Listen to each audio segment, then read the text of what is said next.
Ladies and gentlemen, today's video is going to be based on a script from an older video that I did not make or record. I'd essentially put the script into mothballs because the news events surrounding the drama that had happened had died down significantly. Essentially, the situation was resolved amicably by both parties, and I felt that my video was no longer necessary.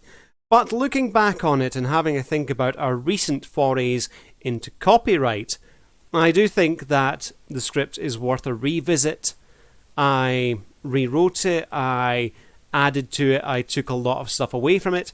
It did initially have a lot of very sharp and scathing commentary and criticism regarding the situation that had happened. However, I feel that now, afterwards, I can dull a lot of that down and go a lot more factual than the video that I was planning on making at the time. So, let's get on with it, shall we? Ladies and gentlemen, commentary and criticism is a protected free speech. YouTube reaction videos in particular are covered under the US law in the copyright law. The terms fair use is more than just a couple of fancy words put together. It is an actual doctrine of how to use other people's content. And it specifically notes the liabilities, how you can, how you cannot use the content, and what you can use it for, e.g. educational or news reporting purposes. But such cases need to be looked at by a court of law if someone feels that their copyrights are being infringed. In particular, there is a landmark case involving YouTube fair use and reaction commentary from the US courts, specifically a case Hoss versus Klein, H3H3 versus Matt Hoss, during which the fair use in Ethan Klein's video was found and stated as a quintessential fair use under the doctrines of US law at that time. Today we're looking at a YouTube channel called Channel Makers. Very good channel, educational YouTube channel. Definitely recommend that you go and check them out. Channel Makers, a YouTube channel with around about 30,000 subscribers, had made a reaction video. In their reaction video, they criticised content from another much larger YouTube creator, a creator who I will not reveal the identity of during this video, and I'd ask you to pay a similar respect in the comments. I do not wish this person's name to be revealed, as I do not want to be seen to be sending hate or mobs towards them. The situation is essentially over. There's no need for criticism of them as a person, but I do feel that when it comes to copyright, it's an important story that I want to cover. What I will say is the channel in particular that was critiqued by Channel Makers is in the YouTuber influencer how-to sort of space, and they are a larger channel with over 100,000 subscribers, ladies and gentlemen. A large channel with considerable influence that has their silver play button and verified checkmark on the YouTube platform. Following the release of the video by Channel Makers, the larger channel claimed that they were the recipient of a targeted hate campaign by email. Whilst hate campaigns are really not cool, I do feel that a channel with over 100,000 subscribers, ladies and gentlemen, a massive channel with tons of people watching their videos daily, masses of comments on their videos, such a large channel with that amount of subs that has reached the higher echelons of YouTube channels should be a lot more prepared, a lot more streetwise, and a lot more seasoned, and be able to have the mental fortitude to be able to screen out and block hate campaigns, as well as the technological and software savvy to be able to do so. I'm uncertain of this hate campaign angle, ladies and gentlemen. Such a campaign is of no fault of Channel Makers, and is of no fault of the video in question. A video which was made very politely and very respectfully, in my opinion. It was simply a reaction video.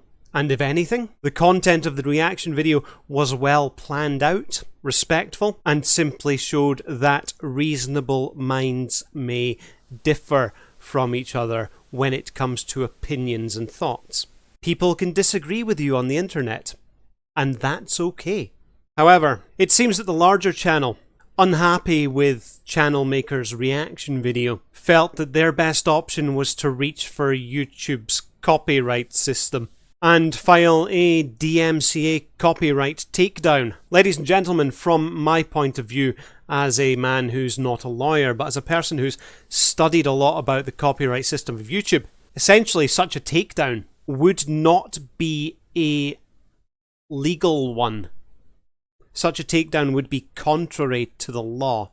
As stated, and as legal precedent from the H3H3 Matt Hoss case, reaction, commentary, and criticism response videos are protected by the fair use doctrine in the US copyright law, as well as by YouTube's own terms of service. The larger channel, in a now deleted thread on their YouTube community section, stated that they'd made an executive decision to have Channel Maker's videos taken down. The Channel Maker's video in question was replaced with a slide that YouTube puts on taken down videos.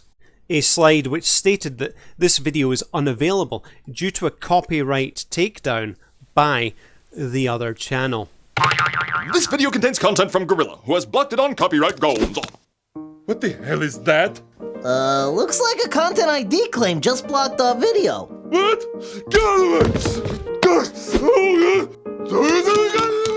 The other channel would then go on to go live several times to talk about it, make several posts and threads on their community tab, threads and posts and live streams that they would later delete. Shortly after publishing and making them, erroneous statements, ladies and gentlemen, would be in these threads.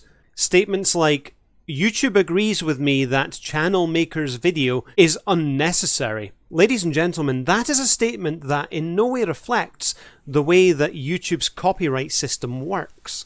I realise the harshness of what I'm about to say, ladies and gentlemen, but that was either a deliberate lie, or it was an alarming ignorance of the YouTube copyright system, of the DMCA, of copyright law in general.